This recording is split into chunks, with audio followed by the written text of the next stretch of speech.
Shalom saudara, jumpa lagi bersama saya Patris Minticil saya. Di video ini saya mau ajak kalian untuk menonton sebuah percakapan di live TikTok. Saya akan menanggapi percakapan itu dan saya akan menunjukkan bahwa memang banyak orang dari Katolik Roma ini tidak membaca Alkitab dan sehingga mereka tidak tahu sebenarnya bagaimana Alkitab mengajarkan kepada kita tentang kecukupan Kristus sebagai satu-satunya imam besar kita, sebagai pengantara kita kepada Bapa. Dan Yesus sebagai imam besar, bagaimana kita berhubung dengan Yesus itu karena Roh Kudus. Nah, mari kita nonton cuplikan dari percakapan di sebuah live TikTok. Saya minta izin kepada teman-teman yang melakukan live ini untuk saya tanggapi percakapan kalian di video saya, di channel saya. Mari kita nonton. Allah itu siapa? Ya, Allah itu kan pencipta ya. Enggak, di konteks ini karena Allah. Allah itu siapa? Ya, Allah itu kan Bapa, Putra dan Roh Kudus kan? Nah, oke. Ya. Iya kan? Nah, ya, oke ya. Pengakuannya. Saya baca ya. Karena Bapa, Putra dan Roh Kudus itu Esa, dan Esa pula dia yang menjadi pengantara antara Bapa, Putra dan Roh Kudus dan manusia, yaitu manusia Kristus Yesus. Berarti adakah pengantara lain kita dengan Allah selain manusia Kristus Yesus? Allah ini saya sebut Bapa, Putra dan Roh Kudus ya. Adakah? Ya, kalau penafsiran saya dalam konteks ayat 1 ini memang ya tidak ada orang lain lagi selain itu. Jujur di situ tidak ada. Nah, sekarang gini kita lanjut. Ini pemahaman saya ya. Tapi kan gini ya. Tapi kan begini. Apa dasarnya? Sekarang gini, kan Katolik menambahkan nih satu manusia lagi sebagai pengantara antara manusia dengan Allah. Ya kan? Karena Yesus Kristus itu adalah Allah kan? Ya kan? Benar nggak? Yesus Kristus itu Allah. Bang Pura. Iya. Benar. Berarti dengan umat Katolik berdoa kepada Yesus Kristus yang adalah Allah melalui perantara Bunda Maria, berarti umat Katolik menambah satu lagi manusia sebagai pengantara antara dirinya dengan Allah. Sekarang saya mau tanya, ada nggak dasarnya seperti itu? Saya rasa sih ada dalam, cuma gini ya, saya harus disclaimer dulu. Jadi saya itu memang tidak terlalu hafal dengan kitab suci, tidak terlalu ini dengan apa, saya membawa dengan akal saya. Tetapi akal kan, begini, iya kan saya begini. Sudah katakan, kami tidak menerima ruang hanya berdasarkan akal budi. Tetapi yang saya tahu bahwa dalam kitab suci itu ada kedudukan Bunda Maria di dalam Allah itu, gitu loh. Jadi kan tidak ada artinya kan dia kan melahirkan Yesus Kristus Putra Allah itu kan, gitu loh. Jadi kalau gitu tidak ada salahnya saya menghormati Bunda Maria, tidak ada salahnya saya bersama Bunda Maria berdoa kepada Bapa, kepada Putranya. Sekarang apakah Rasul Paulus ketika menulis surat kepada Timotius ini, ya? Ini kan ditulis oleh Rasul Paulus nih ya. Ya enggak? Bapak percaya enggak ini ditulis oleh Rasul Paulus dulu? Ya, surat apa kepada itu? Timotius ini. Ya, oke lah, kita kasih tahu. Ini ditulis oleh Rasul Paulus. Benar enggak, Pak Lumban? Di Timotius ini. Ini ditulis oleh Rasul Paulus. Apakah Rasul Paulus tidak mengetahui Bunda Maria? Tahu dia. Bung Pora, saya tanya, apakah Rasul Paulus tidak mengetahui Bunda Maria?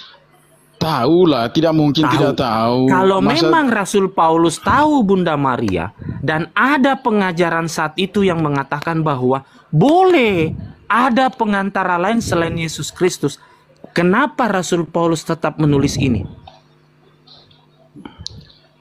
Ya, karena memang yang satu-satunya itu kan cuma Tuhan Yesus memang kan. Tetapi gini loh, Mbak, gini. Iya, betul. Tetapi begini. Satu-satunya, tapi ada lagi kata tapi. Itu masalahnya, Bung Pora, ya. Iya, tapi kan gini, saya meyakini itu juga. Tetapi jangan Anda menolak bahwa saya punya keyakinan juga bahwa bersama Bunda Maria, saya menyampaikan doa harapan saya kepada putranya Tuhan kita Yesus Kristus. Kami punya dasar Begitu. untuk menolak, Bung Pora. Kami punya dasar untuk menolak. Kami menolak bukan berdasarkan akal budi kami. Kami Iya, kan menolak gini. berdasarkan Rasul Saya Paulus yang nulis. Dari awal tadi kan saya bilang gini, saya tidak menolak pemahaman kalian. Saya silakan aja pemahaman kalian. Tapi Bung Pora jangan mengatakan, Anda menyatakan. salahkan, Kan saya berangkat dari ini tadi loh. Berangkat dari apa yang salah dari pengajaran Katolik Roma dengan yang salah itu karena statement dari Silumban ini tadi. Apa? Karena melanggar Gitu loh. apa yang dituliskan oleh Loh, Rasul itu Paulus. melanggar kamu menurut kamu melanggar. Loh, sekarang aku Gitu. nanya sama kamu. Ini nih, saya tanya lagi sekali sama kamu. Menurut Rasul Paulus, ada nggak perantara lain selain manusia Kristus Ya nggak Yesus? ada dalam konteks Nah, ayat itu, kalau memang tidak tidak ada di ada, konteks satu ayat itu, tetapi kan ada juga dalam kitab suci ayat-ayat yang Apa itu. tunjukkan kitab sucinya yang mana? Yang mana ada yang menyatakan bahwa ada perantara lain, manusia lain yang menjadi perantara antara manusia dengan Allah. Tunjukkan. Ya, gini, saya tidak terlalu hafal bagaimana apa kitab suci itu tadi ya. Begini. Yang saya paham begini juga. Bagaimana penjelasan kalian itu waktu kekurangan maka apa itu yang di dalam pernikahan di Kana itu penyertaan Bunda Maria itu loh. Peran Bunda Maria, apa penjelasan kalian di situ? Iya, tidak ada permintaan apa-apa di situ. Bunda Maria hanya menyampaikan kepada Tuhan Yesus bahwa tuan rumah sedang kekurangan anggur, kehabisan anggur. Bukankah Itu itu aja. penting perannya itu? Pentingnya dari mana? Menyampaikan itu. Pentingnya dari mana? Apakah ketika Bunda Maria tidak menyampaikan itu, Tuhan Yesus tidak tahu bahwa Loh, tuan rumah lagi buktinya itu kekurangan ada anggur? dalam catatan kitab sucinya itu kok. Aku nanya sama kamu kan bilang itu menjadi peran penting. Seolah-olah kalau tidak ada Bunda Maria mengatakan itu, Tuhan Yesus tidak tahu. Kalau tidak penting, kenapa mesti masuk dalam kitab suci itu ayat itu? Loh, itu kan cuma catatan. Loh, kok Catatan catatan peristiwa. gimana sih? Catatan peristiwa. Gimana Kan? sih itu catatan peristiwa? Kenapa mesti masuk dalam kitab suci kalau begitu? Loh, namanya juga catatan peristiwa. Loh, kalau begitu semuanya Oke, ini kalau dalam kitab gitu saya suci tanya. namanya catatan peristiwa. Kalau gitu- Gimana sih kalau logika gitu berpikir kamu tuh? Ya, kalau gitu saya tanya sama kamu. Kamu enggak tahu kalau kamu dasarnya seperti itu tercatat di situ dan ada permintaan. Kalau gitu kamu ingat nggak ada seorang perwira yang mendatangi Yesus Kristus ya untuk menyembuhkan anak dari bawahannya. Betul. Sakit keras. Pernah Perwira kamu itu. baca itu, Bung Pora? Ya. Pernah kamu baca? Gimana ininya? Enggak, makanya saya tanya, kamu pernah baca nggak itu? Apa tadi ininya itu? Saya nggak kurang Nah, kan konsen. berarti Saya. kamu Enggak gini, saya keburu waktu, saya mau ke gereja, saya jam oke, ini oke. saya itu Silakan, ini. silakan. Oke, ya. Soalnya Jadi ada saya tugas mau di kasih gereja tahu saya. sama Jadi kamu gini ya. Bang, gini. Bentar Jadi dulu, kamu diam ya. aja. Saya kasih tahukan sama kamu bahwa kalau dasar itu dijadikan sebagai tempat manusia meminta kepada Allah melalui Bunda Maria, harusnya Katolik juga menjadikan perwira itu Ya. sebagai tempat untuk memohon Hadis- kepada Tuhan Yesus. Matius 8 ayat Karena- 5 sampai 13. Ya, karena permohonan itu diterima oleh Tuhan Yesus. Bahkan ini saya kasih tahu sama kamu ya. Tuhan Yesus mengajak perwira itu untuk datang ke rumah anak itu, tetapi perwira itu ngomong apa? Katakan saja Tuhan. Loh, kalau bahwa dalam anak itu konteks sembuh. itu, Loh, kok konteks apa? Itu kan sang permintaan penggugat. juga. Betul. Itu Itu artinya kan kan sama permintaan dengan juga, yang toh. disampaikan Bunda Maria kan? Iya kan itu kan permintaan Iya, juga. betul, Kenapa betul. tidak kamu Betul. jadikan juga itu sebagai Betul. perantara? Betul. Kenapa kamu tidak jadikan juga Iya, itu sebagai perantara? kalau logika Anda masuk ke situ sama dengan Bunda Maria, sekarang bagaimana kedekatan Bunda Maria dengan orang itu kepada Loh, Tuhan Yesus? Apakah orang itu bukannya sama seperti kita juga Oke, itu, manusia kamu biasa pernah yang tidak ada dengar kaitan nggak? dengan Bunda Yesus itu? Kamu pernah dengar nggak kisah di Alkitab ketika ada orang mengatakan, Tuhan, ibumu hadir di sini. Apa kata Tuhan Yesus? Siapakah ibuku? Ibuku adalah semua orang, apa? Bang Lumban? Melakukan kehendak bapakku itulah ibuku, dan Nah. itulah saudaraku laki-laki, saudaraku perempuan. Jadi Ya. artinya Yesus itu menolak dikultuskan ibunya. Ya, kalau kamu hanya mengatakan kedekatan, Setuju. jadi Makasih. semua orang yang Iya, melakukan ini kehendak Bapaknya, abang, itulah kamu ibunya. tadi kan pakai itu ada kesamaan Apa? dalam Bunda Maria dengan Ah, prajurit itu ah, tadi ah, kan.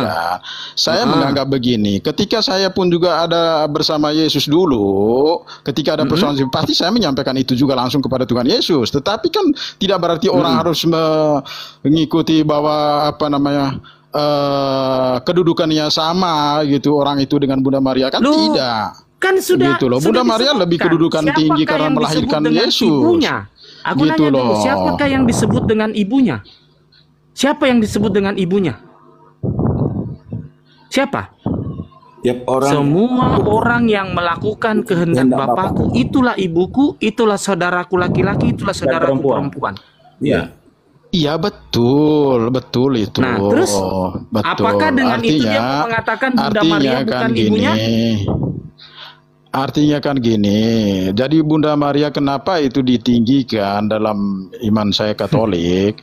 Karena dia memang orang wanita satu-satunya itu yang wanita tersuci yang dipercayai oleh Allah untuk melahirkan putranya. Itu dasarnya, Bang.